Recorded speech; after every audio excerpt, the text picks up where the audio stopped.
নমস্কার, আমি মামনি আর মামনি দিদি AWW ইউটিউব চ্যানেলে আপনাদের সবাইকে স্বাগত। আজ আবারও চলে এসেছি আরও একটি ভিডিও নিয়ে।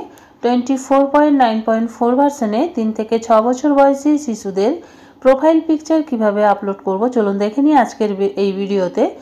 এর আগে আমি একটি ভিডিও শেয়ার করেছি 3 থেকে 6 বছর বয়সী শিশুদের আপনারা প্রোফাইল পিকচার কিভাবে আপলোড করবেন, কিন্তু নতুন ভার্সনে আপনারা কিভাবে এই প্রোফাইল পিকচারগুলি আপলোড করবেন চলুন আরও একবার দেখিয়ে দিই।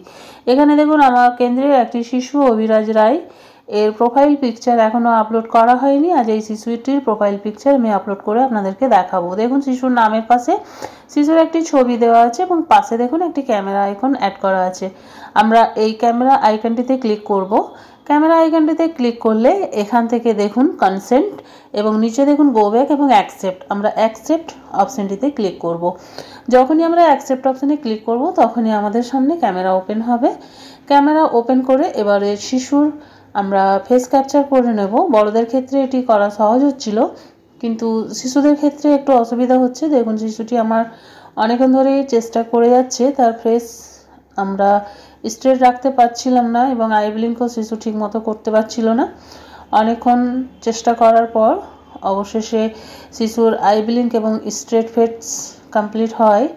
আমি শিশুর প্রোফাইল পিকচারটি অ্যাড করতে পেরেছি। এখানে দেখুন আই ব্লিঙ্ক এবং স্ট্রেট ফেস দুটি গ্রিন টিক চিহ্ন হয়ে গেছে এবং প্রসেসিং ইমেজ প্লিজ ওয়েট সেটি পাশেও দেখুন গ্রিন চিহ্ন হয়ে গেছে। এটি যদি রেড হয়ে যায় তাহলে কিন্তু আবার আমাদেরকে শিশুর ফটো কিন্তু ক্যাপচার করতে হবে।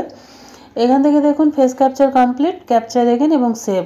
যদি ভুল হয়ে থাকে তাহলে ক্যাপচার এগেন করবেন এবং যদি সঠিক থাকে তাহলে এখানে কিন্তু শিশুর নামটি সেভ করে দেব। এখানে দেখুন আমার শিশুর নামের পাশে শিশুর ফেস ক্যাপচারটি আমার কমপ্লিট হয়ে গেল।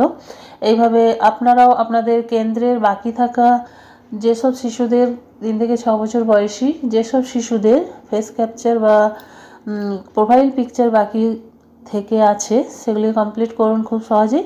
এই ছিল আমার আজকের ভিডিওটি ভালো লাগলে একটি লাইক করবেন, আমার চ্যানেলে নতুন হয়ে থাকলে চ্যানেলটি সাবস্ক্রাইব করবেন এবং ভিডিওটি বেশি বেশি শেয়ার করবেন যাতে আমাদের অন্যান্য দিদিদের কাছে পৌঁছে যায়।